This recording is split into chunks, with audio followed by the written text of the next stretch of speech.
The Aztec Empire is one of the most infamous empires in history. From their capital of Tenochtitlan, they ruled over much of Mexico in the 15th and early 16th centuries, until their conquest by the Spanish conquistadors, led by Hernan Cortes in 1521. Today, we explore some of the stranger aspects and events in Aztec history.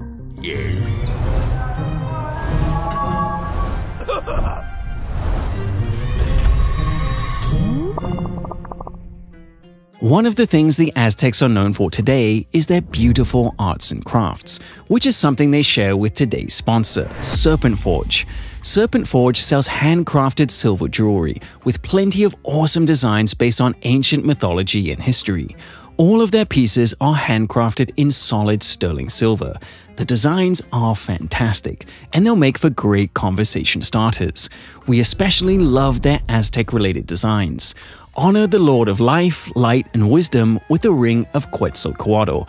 Or maybe you want to show your reverence to the Lord of the Dead with some of their incredible Mictlantecutli pendants. There's many cool designs inspired by all sorts of history and mythology, including Japan, China, Norse, and more, so there will definitely be something you like. Thanks to Serpent Forge for sponsoring this video. The Aztec Empire was ruled by the Mexica, a people from whom Mexico got its name. The Mexica migrated into central Mexico in the early to mid-13th century. Aztec legends claim that they came from a homeland called Aztlan. Historians believe the Mexica really came from the desert areas in northern Mexico or the southern United States, but what or where Aztlan was remains unknown. Famously, the Aztecs claimed that Huitzilopochtli, the god of war and the sun, told them to settle their new city where they saw an eagle sitting on a cactus. Later recountings of the legend claim that the eagle was eating a snake. They found the sign on the shores of Lake Texcoco, where they founded their city of Tenochtitlan on the site where Mexico City now stands. This foundation myth is still popular today, and the image of an eagle devouring a snake on a cactus remains on the Mexican flag. The history of the Aztec Empire is difficult to recount because of how little evidence survives. There are no pre-conquest textual histories of the empire, and time has buried much of the archaeological evidence beneath modern cities or lost it to nature.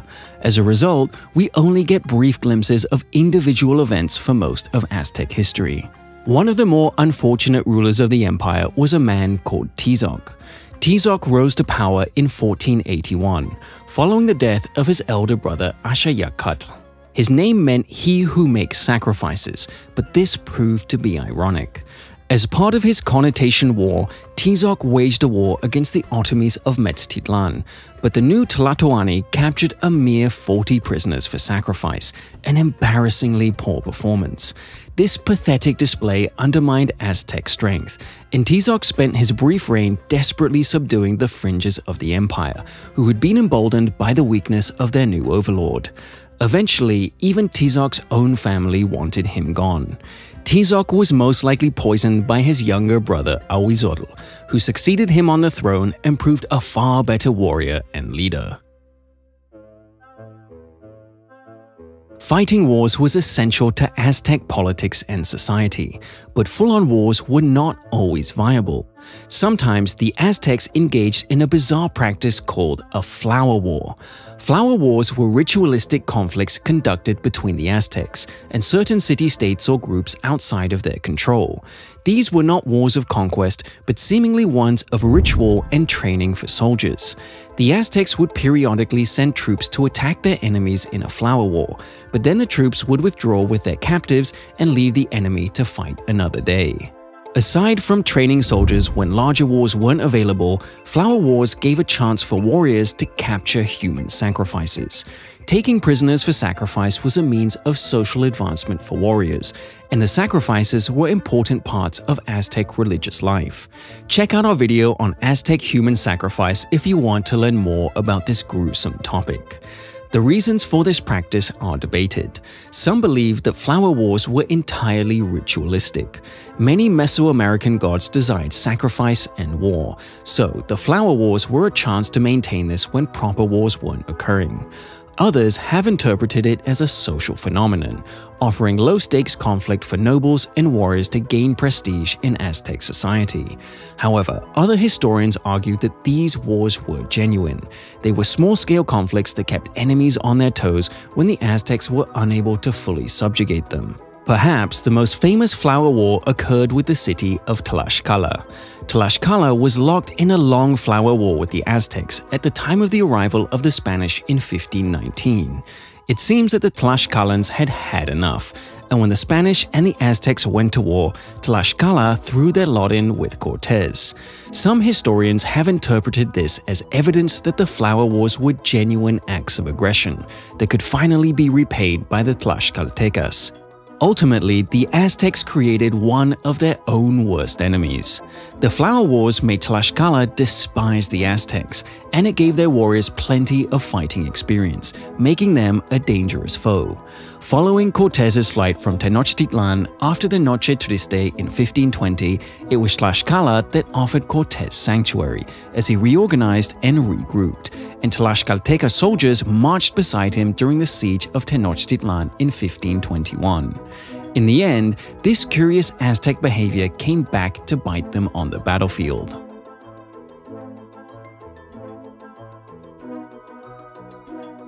The Aztecs loved the battlefield, but they loved something else even more: playing ball. Ball games were a staple of Mesoamerican life for millennia. Olmec, Toltec, and Maya societies all enjoyed them long before the Aztecs came along.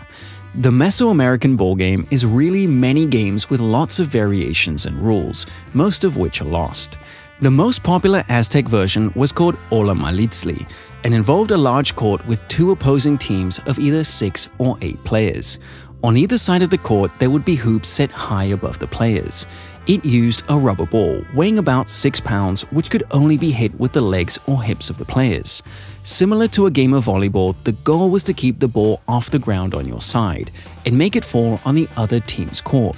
The hoop on the side of the court was barely large enough to fit the ball through, but might have given extra points or an automatic win if someone could get the ball through it. The game was a spectacle to behold. Entire towns would turn out to watch the games, and gambling was commonplace. One Spanish chronicler claimed that people were known to sell their own children so they could have money to bet on the game, although we should take that claim with a grain of salt. Cortes himself was impressed by the game and even had a team of players sent to Europe to perform for Charles V. So far, you might be thinking, what's bizarre about this? A ball game seems normal. True, and it probably was normal most of the time. Aztecs liked to play games like everyone else. People probably threw together makeshift courts in the field outside their village, and it's easy to imagine groups of laughing Aztec teenagers picking teams and playing matches in the same way modern Mexicans play soccer. However, sometimes the ball games could have awfully high stakes. Sometimes the losers were sacrificed. Evidence suggests that ball games were used as part of religious rituals, and, in line with most Aztec religions, might involve sacrifice. Losers would be decapitated or have their hearts cut out.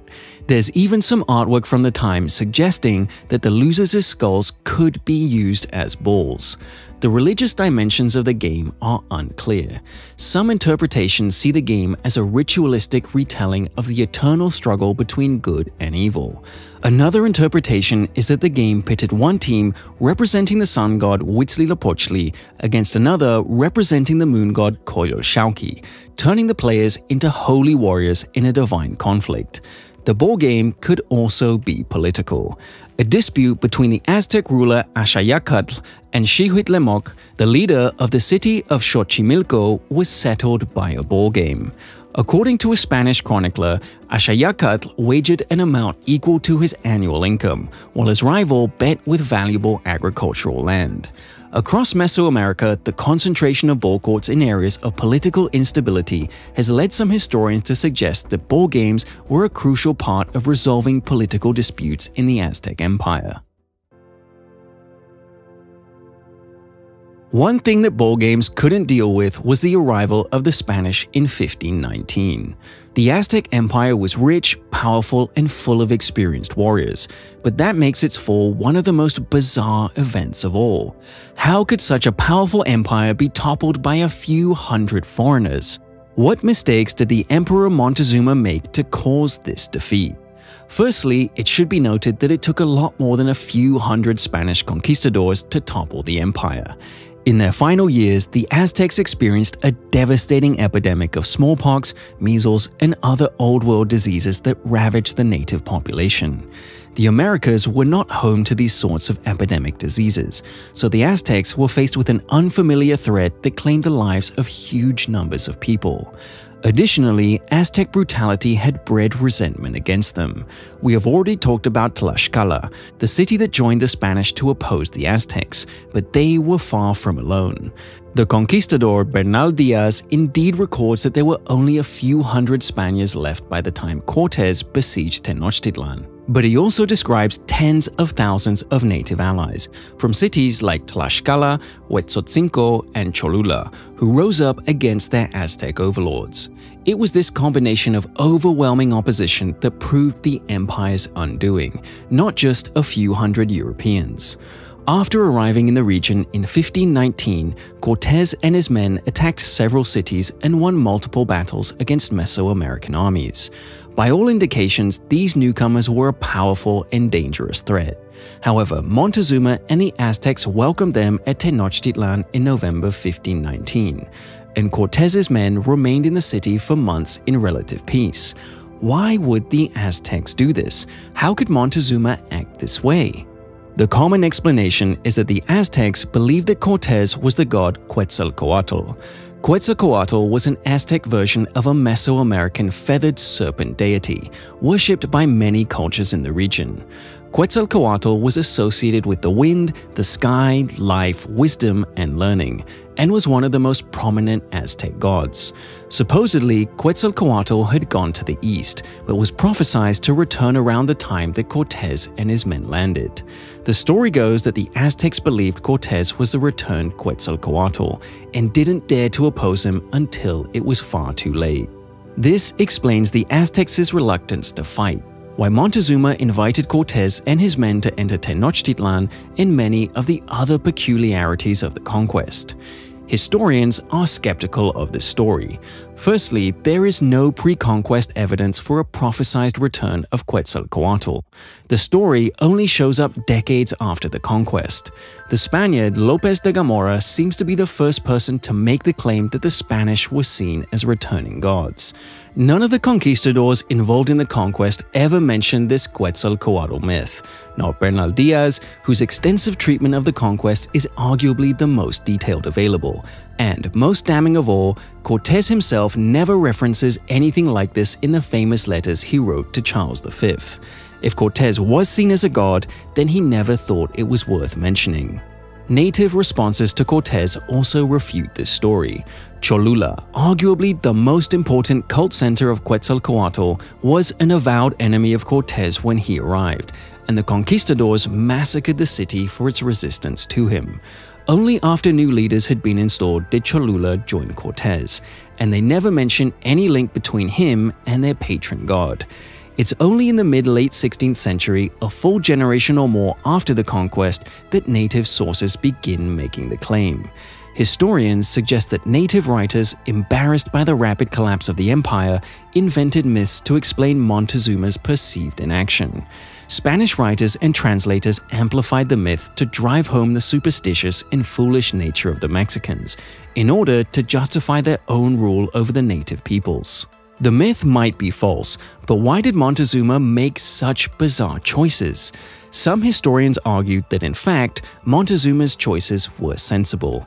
In the first few months in Mexico, Cortes roamed around the empire, intimidating or attacking cities and stealing treasure. He'd proven his ability to defeat Mesoamerican armies on the battlefield, as he rampaged around Montezuma's territory. Montezuma's response made sense. He didn't try to fight Cortes conventionally. Instead, he opened diplomatic relations with Cortes to avoid conflict and invited him into the capital. Keeping the Spanish in Tenochtitlan was the best place for them. It was the center of Aztec power. It allowed Montezuma to keep an eye on them. It stopped them roaming around the empire causing problems. And if push came to shove, the Spanish were surrounded by tens of thousands of Aztec warriors and cut off from reinforcements. However, it seems that Montezuma and the Spanish actually got on well.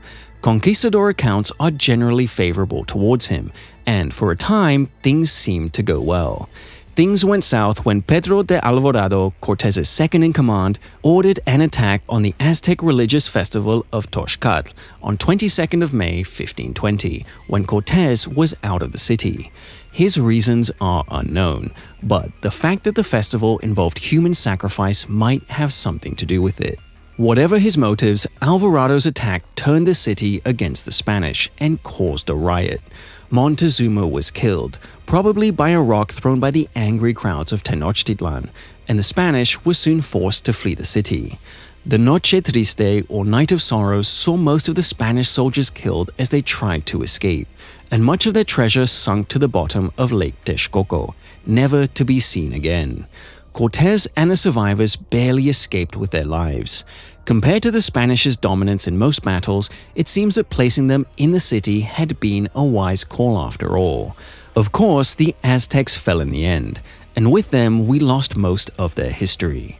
What little we still have offers only a tiny glimpse into the bizarre and fascinating world of one of America's greatest empires. If you want to please the gods but don't fancy cutting out any hearts, you can offer us sacrifice in the form of liking this video and subscribing to our channel. That way the crops will grow, the sun will rise, and we'll have another video for you soon.